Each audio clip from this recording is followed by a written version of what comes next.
shan waxyaabood oo aan la samaynin subaxii marka aynu hurdada ka toosno waxaa jira waxyaabo badan oo aynu samayno kuwaas oo aan u fiicnayn caafimaadkeenna. fiidiyogan waxaa idinku soo gudbinayaa shan waxyaabood oo aan la samaynin subaxii. quraac la'aanta. dad badan ayaa caadaystay marka ay subaxii toosaan inay hore ka bilowdaan nolol maalmeedkooda iyagoo wax quraaca cunin. dhaqankaasina gebi ahaanba waa mid qaldan. marka aad toosto waa inaad 2 saacadood gudahooda aad ku cuntaa quraac kugu filan si uu jidhku u dhaqaajiyo hawl maalmeedkiisa una helo nafaqooyinka uu u baahan yahay sida magnesium, vitamins, calcium, iron iyo kuwo kale.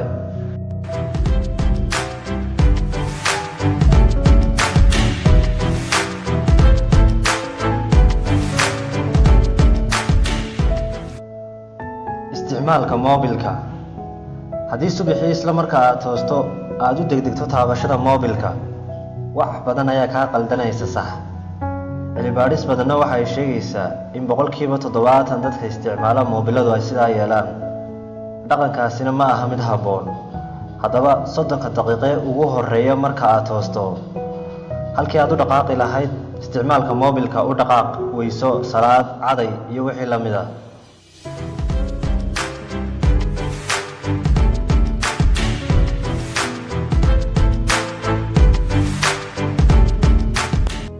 joojinta cabista biyaha. inta badan dadku ma oga caafimaadka ay leeyihiin biyaha la cabo subaxii. 1 koob oo biyo nadiif ah oo aad cabto oo gaadha calooshaada oo madhan ayaa sunta ka saaraya kelyahaaga iyo dhammaan uurku jirta jidhka oo dhan. haddaba waxaan kugula talinayaa in intaanad seexan aad sii diyaarsato biyihii aad berri subax cabbi lahayd haddii uu eebbe nolol kuu gaadhsiiyo.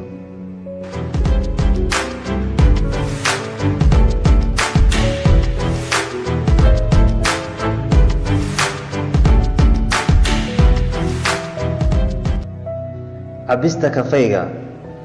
dadka kafayga xiiseeya waxa uu yahay waxa u horeeya ay subaxii indhaha ku kala furaan. haddaba dhakhaatiirtu waxay kula taliyaan in qofku markuu subaxii tooso uu 3 saacadood ugu horeysa aanu cabbin wax kafaya. maxaa yeelay kafayga waxaa ku jira maado loo yaqaan cortisol taasoo dhibaato u keeni karta habdhiska dheefshiidka qofkana u horseedi karta fuuqbax.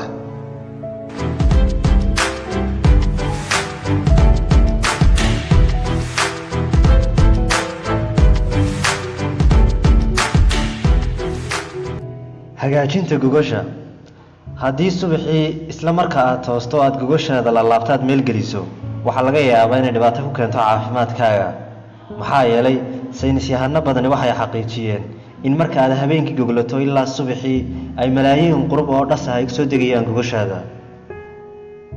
waxayna talo ku soo jeediyeen in marka aad subaxii toosto ugu horeyn aad hurgufto gogoshaada kadibna daaqadaha iyo albaabka aad u furto muddo 30 daqiiqo ah si uu dhaskaas uga baxo gogosha.